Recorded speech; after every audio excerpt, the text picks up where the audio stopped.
Well, welcome back everyone to Hope Island. I hope you guys are having a great day so far.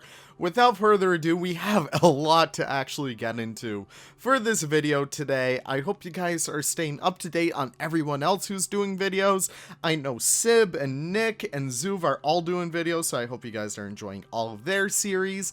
But Hope Island is where my heart lies. So without further ado, we have a lot of awesome stuff to actually get into. We should probably talk about what we're doing today. So recently I made a trade with the wonderful Wilmington Zoo led by Mr. Zuv, and he was so gracious to trade out 2 black and white ruffed lemurs for a couple of American white ibis. So unfortunately, we had to say goodbye to Xanadu and I forget the other one's name, Xerxes, I think maybe, but we got salt and pepper in exchange, which is really freaking awesome because now with that and the purchase of 3 new red ruffed lemurs, we actually have enough like justifiable reasons to start a new island section. So we have a lot of stuff to actually talk about that went into this whole section. We have a whole debacle that went into, you know, a whole thing regarding auctions. I'm not sure if you guys are keeping up to date with Nick's and Sibs and Zoo series, but we're doing this a little bit out of order. We have some things happening in this episode and some things that actually happened before in the next one. With this whole idea of ZSU, I'm able to kind of write my own story and kind of report on what happens first. So we'll get into our rescues that we were so lucky to get and some of the stuff we were able to buy in the next episode. But today we're actually going to be talking about the auction and a couple of lemurs that we were able to procure. So as you guys probably can guess, we have 3 sections of this entire lemur house itself. So this will be split off into 3 separate lemur chambers. We have red ruffs, we have black and white, and we have ringtails. Hopefully, I would love to get more Madagascar animals because they're some of my favorites. Maybe we can even aim for a Fuso later down the line.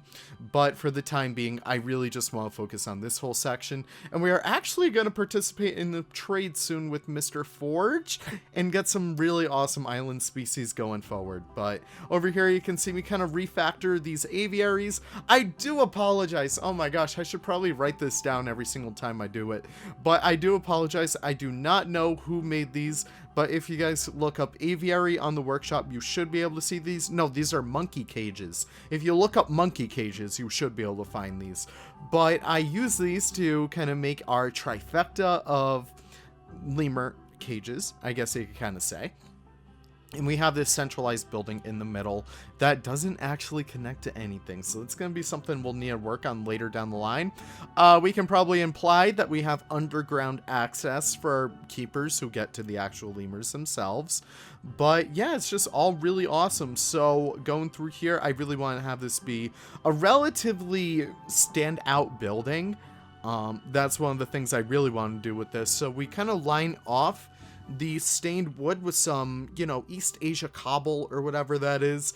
East Asia giant stone, I don't really know, but it looks really cool in the end. And we kind of do a custom roof later down the line. I do get kind of scared to actually pull that off, but we do end up doing it later, which is going to be really awesome to see it all together. This was a really fun build. I had this huge idea of like a nice islands complex, and it kind of goes hand in hand with one of our new islanders that we'll talk about in just a little bit. I thought it'd be a really cool idea to have an island section as a starting area too, just because we are based on an island. Yes, Hope Island, believe it or not, is an island. So, I don't know, I just thought it'd be kind of tongue-in-cheek to really start us off with that and talk about, like, island life. Maybe we can get some North American species that may live on the real Hope Island, and we could kind of integrate them into the story of the actual section itself. Of course, we're going through here and doing a little bit more infrastructure. One of the things I did want to keep in mind was making sure that we prevent against erosion or anything of the sorts.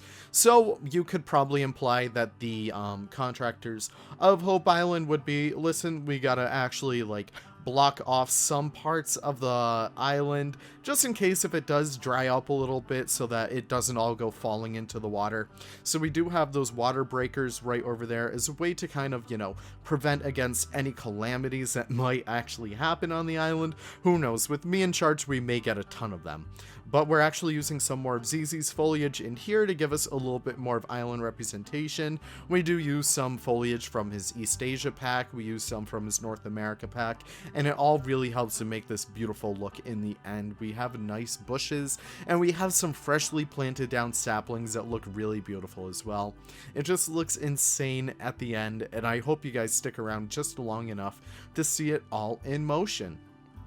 But one of the things I really did want to do was kind of have this nice section over here and a nice roof at that. So here we actually go trying to make it. We essentially make it really easy on ourselves by making sure that we could copy it on all other 3 sides, because it does kind of point down in diamond shapes, or triangles rather. So 3 of them together will make this nice little octagon or whatever shape. I don't know, I failed geometry, so I don't really know what kind of shape this is supposed to be. But we go through the rest of this and actually plop down some planks over here. I'm not the best at roof work, I have to admit, so I kind of get away with this by kind of faking it till I make it, and we kind of make sure it's kind of haphazard looking as a way to get away with not really knowing what we're doing. So I have some planks kind of sticking out every now and again, and it does kind of look like an island-ish kind of build. Not really going off of any specific culture over here. Usually I do like to go in depth about like representing cultures and stuff, but for Hope Island, we're just starting off. We can't really do that kind of research. We can't pay the interns to do all that kind of stuff, so we kind of make way with, you know, embellishing on a few things. We also use ZZ's aquatic plant pack to flesh out the water over here. That is another aspect to this that I do want to focus on, sorry.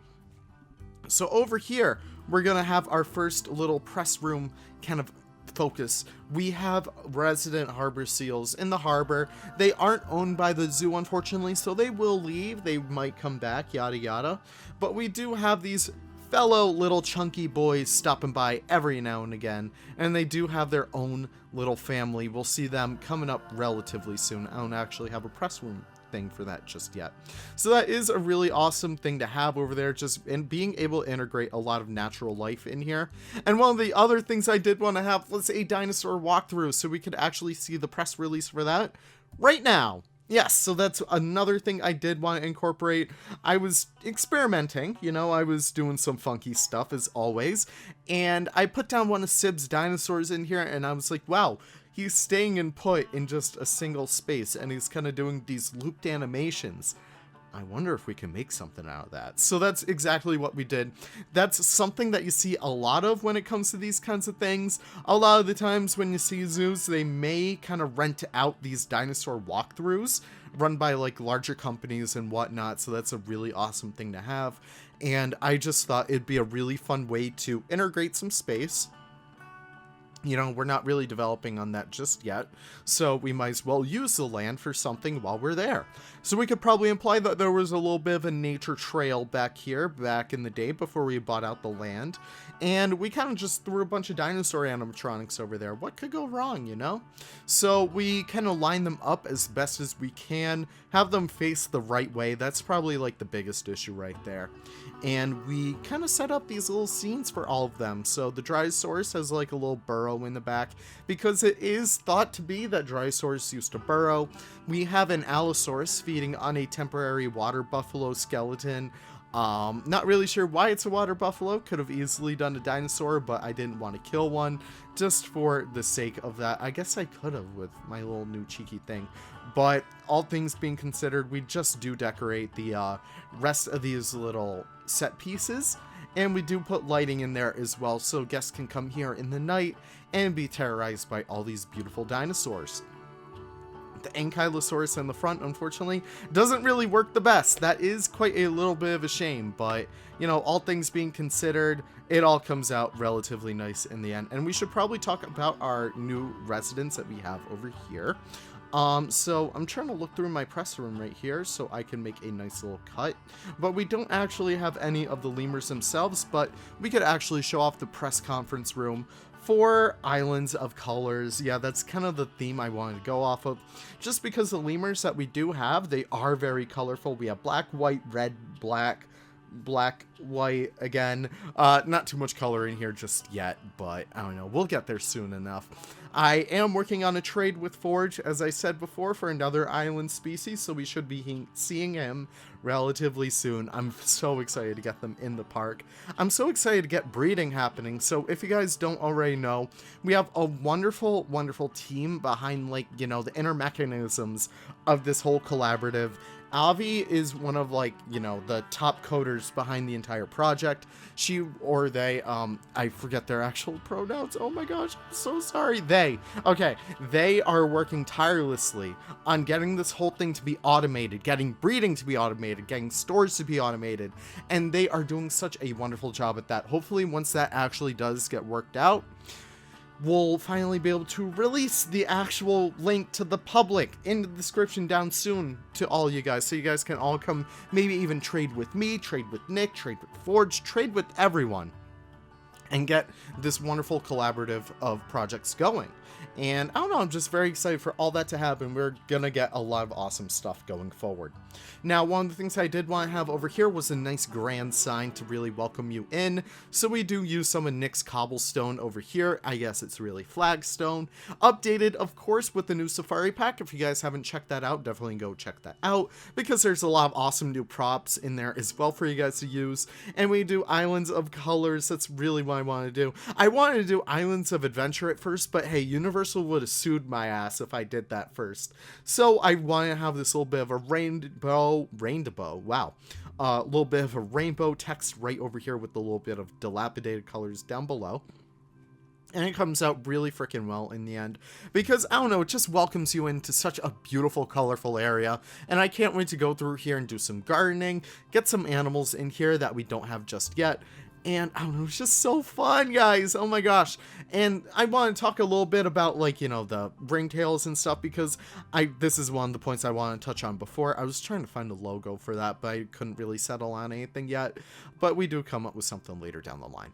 One of the things I did want to touch on was the fact that we are going to be going back, revamping habitats, tearing stuff down, making new stuff. Already, I'm kind of planning on reworking the entrance, because I'm not the biggest fan of it just yet. I think we do need a little bit more work on it, so we'll definitely do that later down the line. But one of the things I did want to kind of emphasize was that nothing's going to be set in stone here. We're always going to be looking to improve, just like real zoos, and that's exactly what I do love about this project itself. And I don't know, it's just a really fun role-playing experience to set up your own facility. I know a lot of you guys who have found the server already, you guys agree completely about, like, the whole role-playing element. It's so fun, and it's so rewarding in the end of it. It's just really wonderful. I'm so happy with it. Going through the rest of the habitats and laying down some infrastructure, we do our classic benches with gravel right underneath them. I think that looks pretty swell in the end. And we actually do get to work on our Sumatran short-tailed boa exhibit. So, not Sumatran short-tailed python. I apologize. You guys can see the little press conference room for that coming up relatively soon. I'll have it cut in soon, but I do want to give a little bit of backstory behind it. There are auctions in here, and that's when everyone in the server gets together, and the wonderful staff over there. Oh my gosh, I gotta give a huge shout out to Alyssa for arranging the entire shebang, because oh my god, I could never do that myself. That is insane work over there. But what the whole thing is just setting up this whole auction that everyone gets to bid on animals. And silly me, I kind of jokingly bid on a pair of Sumatran short-tailed pythons because I thought it'd be kind of funny, and I spent all my money on them. Yeah, that's a huge regret right there, but honestly, it worked out in the end because the island of Sumatra would be perfectly represented within the Islands of Color. They're not really the most colorful animals. In fact, they look just like boa constrictors, but I think it comes out really well in the end, and you can see the press conference for them pop up right there. But I don't know, I'm just very happy with how well this entire area has come out. It's been a really fun project so far, and even taking the time to do a small detailed exhibit like this for an animal I didn't really want in the first place, I thought that was really fun to do in the end. I was like, listen, I kind of regret spending all my money on them. I don't really have that much money for the store anymore, but listen, they may breed. We're going to sell them to other people. We're going to trade them out for some other things. And in the end, it's going to be a really awesome thing to have just going forward. I'm so happy that we're building up this wonderful collection. It feels so rewarding when you actually do get a new animal. It's always so fun to kind of integrate that kind of stuff into your actual story. It's just so fun, guys. But we're going to leave it right there. I'm going to let you guys go with a little bit of a speed build left. I do want to give you guys a huge thank you for staying tuned to the series. You guys are always the best. You guys are always welcome here. It's so great to have you guys loving this series. Oh my god, even complaining when I don't post a video for a day. It's really fun to see you guys just get so invested in this. But all things being said, thank you guys so much for watching, and I'll see you guys in the next one. Sorry about my dog. Goodbye. Have a great one.